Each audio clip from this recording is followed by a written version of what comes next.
Hello friends, आज हम class 10th प्रश्नावली 1.3 का प्रश्न क्रमांक पहला हल करेंगे, जिसमें लिखा है सिद्ध कीजिए कि करनी 5 एक अपरिमेय संख्या है।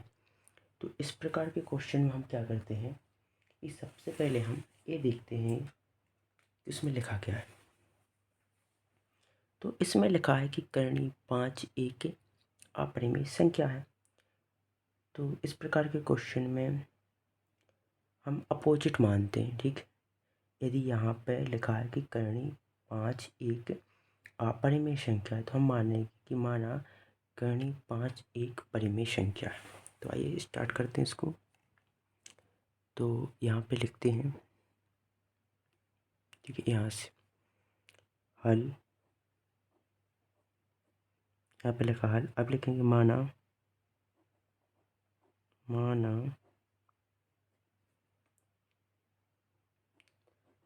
करनी 5 एक परिमेय संख्या है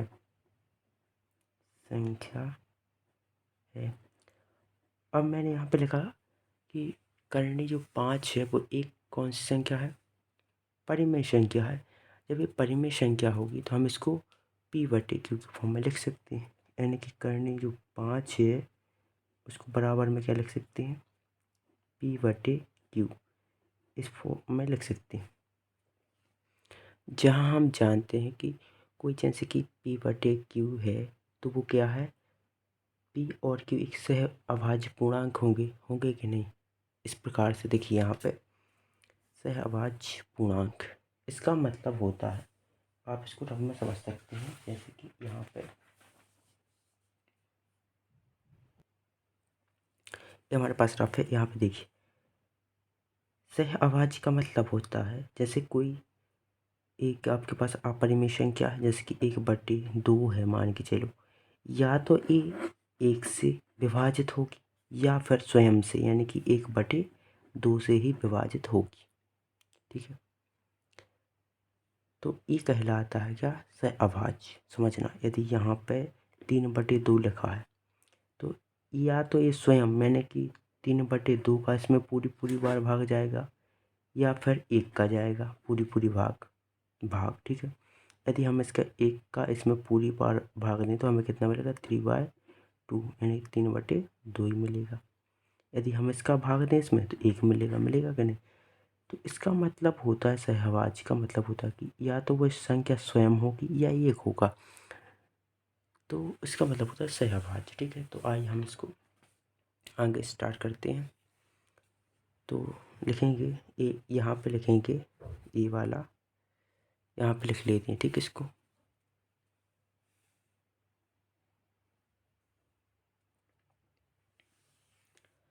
यहाँ से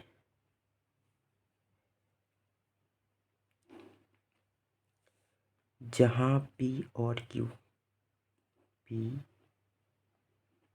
और q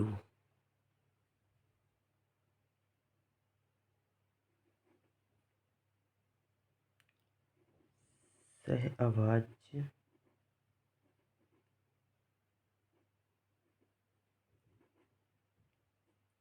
अभाज्य पूर्णांक है और q बराबर नहीं है 0, ठीक है। क्योंकि ए बराबर 0 नहीं है, ठीक, समझना। यहाँ पे ये होता है एक p/q, मतलब कि जब कोई परिमेय संख्या होती है तो उसको हम p/q के रूप में लिख सकते हैं, ठीक है। अब हम क्या करेंगे, ये क्या है, दोनों पक्ष, एक पक्ष है, एक पक्ष है, इनका करें वर्ग करेंगे। लिखेंगे दोनों पक्षों का वर्ग करने पर, लिखते हैं दोनों पक्षों का वर्ग करने पर, तो यहाँ पे क्या मिलेगा, करनी 5 का वर्ग कर देंगे और p/q का भी हम होल वर्ग कर देंगे। तो हमें क्या मिलेगा यहाँ पे देखिए,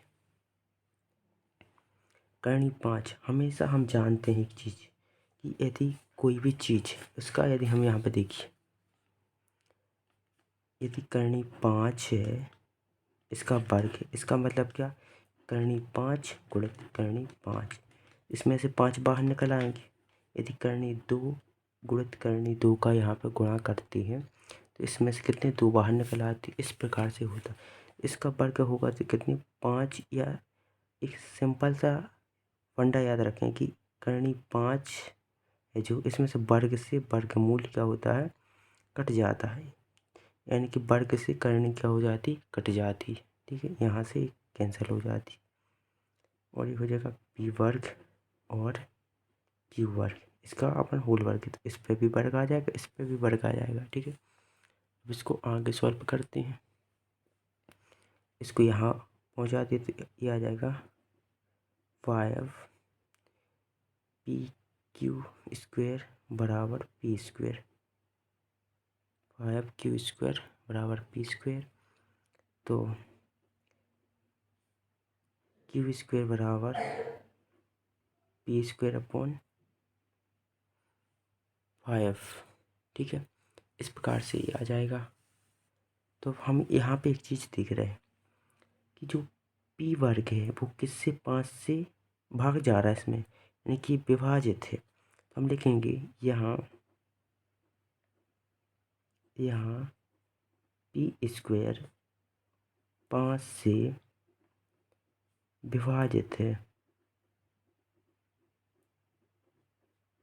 विभाजित है, तब क्या होगा, 5 भी मतलब तब p मतलब कि क्या, जो p होगा p भी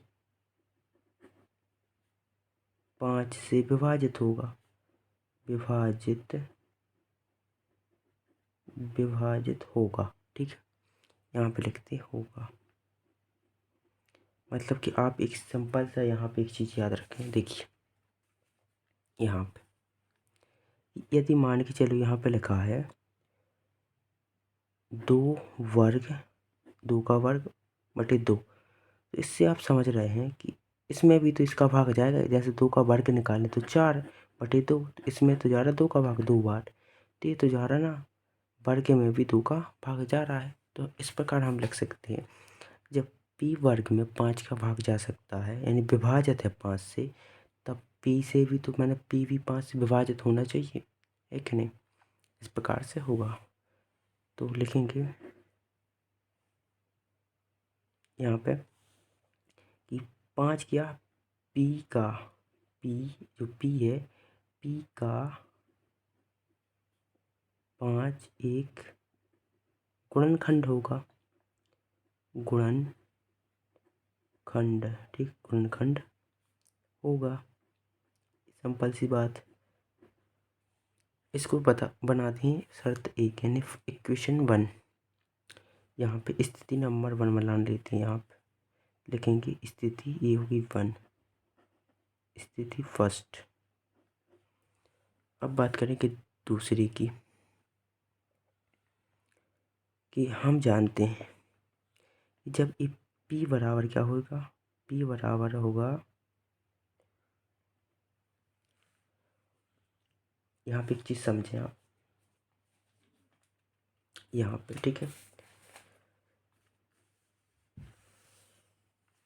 कि जो p है वो 5 से विभाजित है कि नहीं,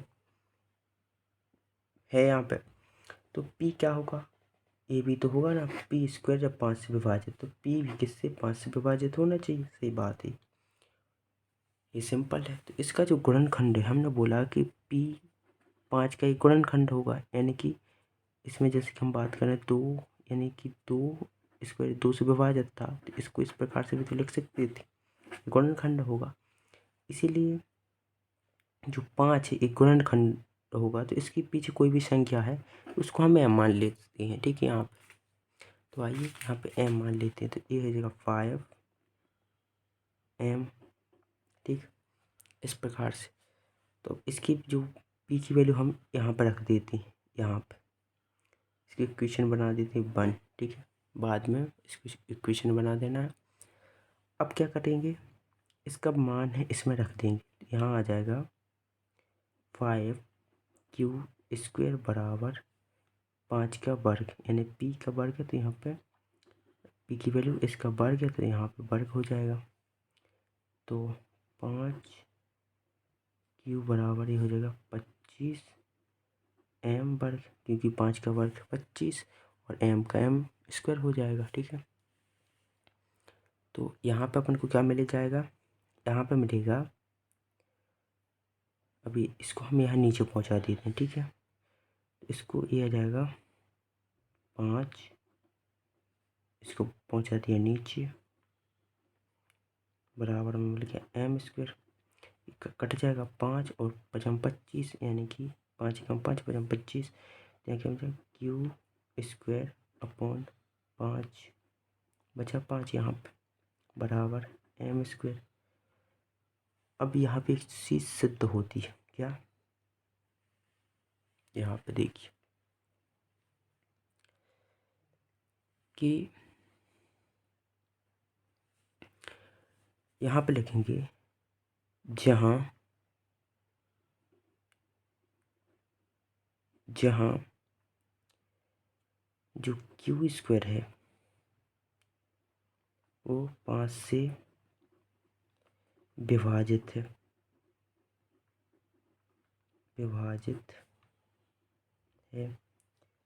तब q भी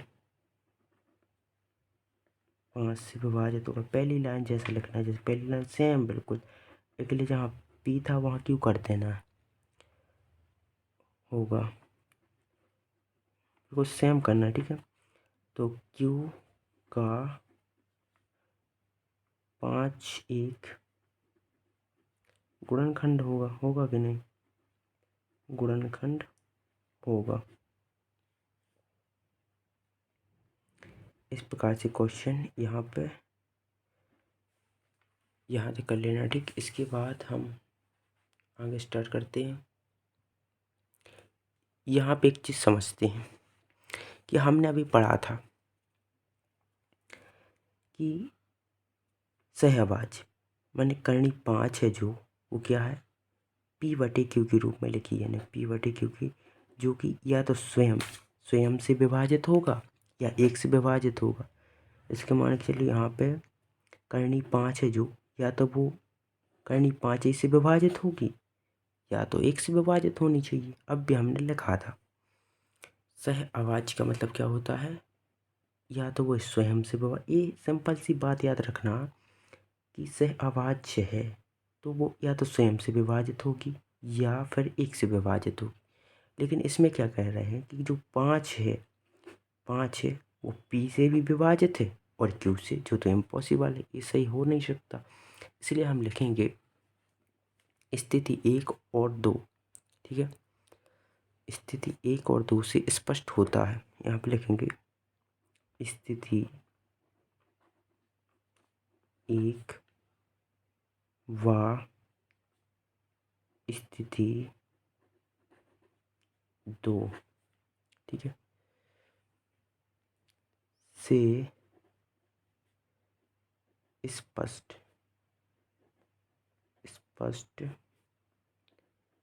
होता है कि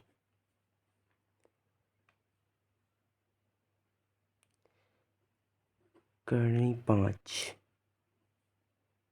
एक परिमेय संख्या नहीं है, तब करनी 5 एक अपरिमेय संख्या होगी। ये सिंपल सी बात है, जब वो परिमेय संख्या है ही नहीं तो सीधी सी बात है कि वो क्या एक अपरिमेय संख्या होगी। ठीक है, थैंक यू। यहाँ पे 1 मिनट, आप चाहें तो इसका स्क्रीनशॉट ले सकते हैं, तो आप ले सकते हैं इसका स्क्रीनशॉट।